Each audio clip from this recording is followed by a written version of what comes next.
चर्चा मैं कर रहा था और आज चूंकि राज्याभिषेक पर आधारित भी चर्चा होगी और समय का भी हमें ध्यान रखना है और समय से ही हमें चित्रकूट धाम भी पहुंचना है। तो अयोध्या के कार्यवाहक राजा श्री भरत जी महाराज हैं।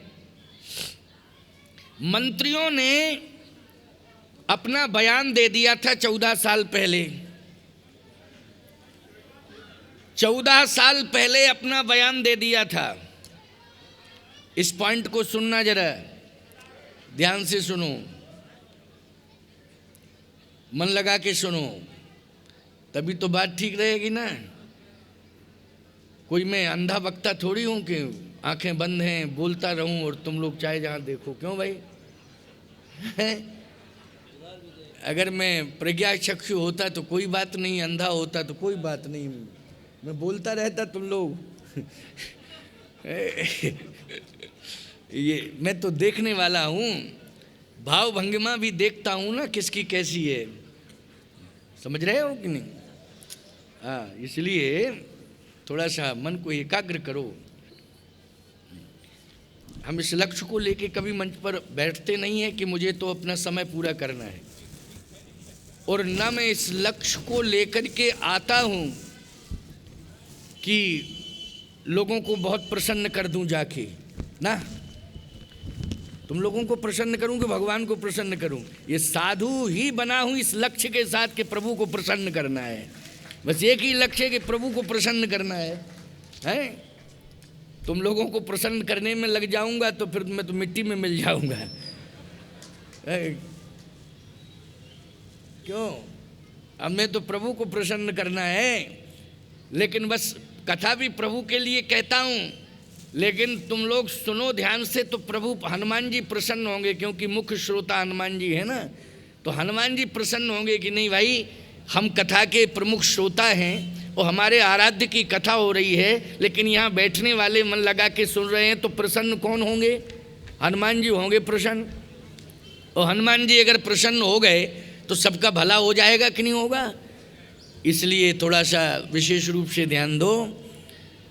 बाकी मैं प्रभु को प्रसन्न करने के लिए कथा कहता हूँ, लेकिन तुम सब भक्तों के लिए भी प्रयास करता हूँ कि हृदय से जुड़ो, भगवान से हृदय से जुड़ो। और जो भगवान की कथा से जुड़ गया है और भगवान की कथा से हृदय से जुड़ गया है, भगवान से वो निश्चित जुड़ जाएगा, ये मुझे विश्वास है। लेकिन भगवान की कथा से जुड़े, वो हृदय से जुड़े, मन लगा के जुड़े, किसी भी प्रकार का उसके जीवन में ऊहापोह का स्वरूप नहीं रहना चाहिए। इसलिए आओ सुनो समझो। तहीं अवसर दशरथ तहीं आए, तनय बिलोक नयन जल छाए, तनय बिलोक नयन जल छाए। इसमें उभय पक्षी अर्थ है। पुत्र को देख करके नेत्रों में आंसू आ गए, नयन जल छाए, अर्थात दोनों पुत्रों को देख करके। वैसे तनय विलोक, इसमें एक वचन ध्वनित हो रहा है, तनय विलोक। तनय को देखा, विलोक ना मानी देखना। अब चूंकि दोनों बेटे हैं वहां, चलिए तो कुछ भी अर्थ लगा लो, लेकिन प्रभु राम को देख करके, अच्छा बोलो, प्रतिज्ञा राक्षसों को मारने की किसने की थी? लक्ष्मण जी ने की थी कि प्रभु राम ने की थी? प्रभु राम ने की थी। निश्चरहीन करो मई भुज उठाए प्रण, कीन सकल मुनन के आश्रमन जाए जाए सुखदीन। प्रसन्न हो गए, एक तो प्रेम आंसू आ गए कि बेटा तुमने बहुत बड़ा काम किया, बड़े बड़े राक्षसों को तुमने मार दिया, कल्पना से परे रावण को मार दिया, और पूरे परिवार के समेत, सेना के समेत रहा न कोहु कुल रोवन हारा।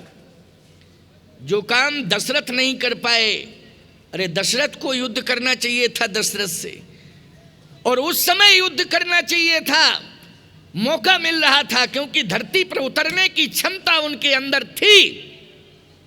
अगर धरती पर उतरने की क्षमता महाराज श्री दशरथ के जीवन में न होती तो कैसे लंका में आ गए? इसका मतलब है उतरने की क्षमता थी।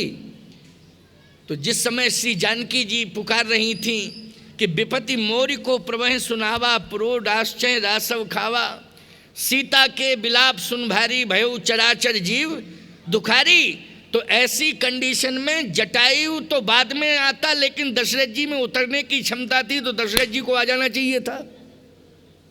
क्यों भाई? और युद्ध दशरथ और दशमुख का होना चाहिए था। होना चाहिए था कि नहीं? दशरथ और दशमुख का युद्ध होना चाहिए था। लेकिन मुझे ऐसा लगता है कि दशरथ जी महाराज स्वर्ग में थे, उस समय देवता भी देख रहे थे ये सब घटना जो घट रही थी। क्यों देख रहे थे कि नहीं? और यहाँ तक वर्णन आता है कि रावण से इतने भयभीत हैं देवता कि रावण आवत सुने सकोहा, देवन तकेउ मेरु गिर खोहा। तो देवता तो भागते थे, भय के कारण भागते थे।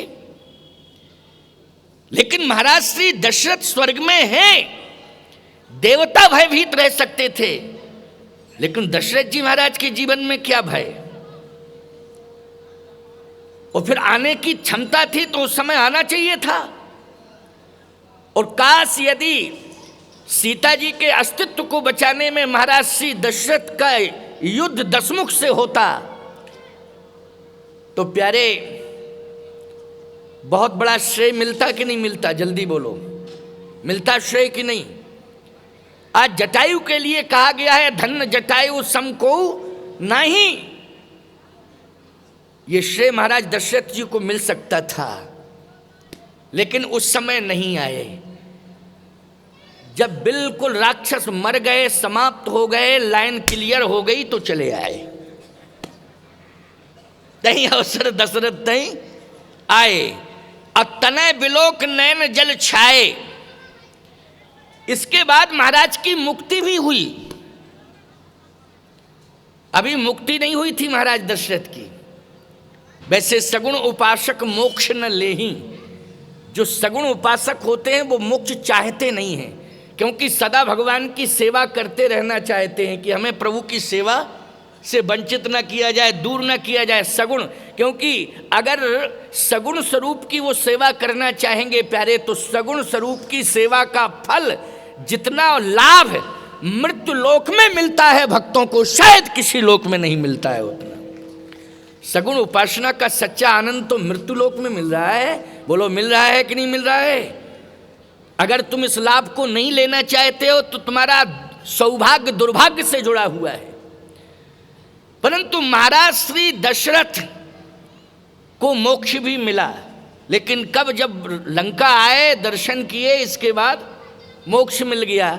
बोलो, मिल गया कि नहीं? फिर अयोध्या तो नहीं गए, फिर उनकी किसी भी प्रकार की कोई लीला आदि का कहीं कोई वर्णन तो नहीं आया। बोलो भाई, इसका मतलब है उन्हें मोक्ष मिला।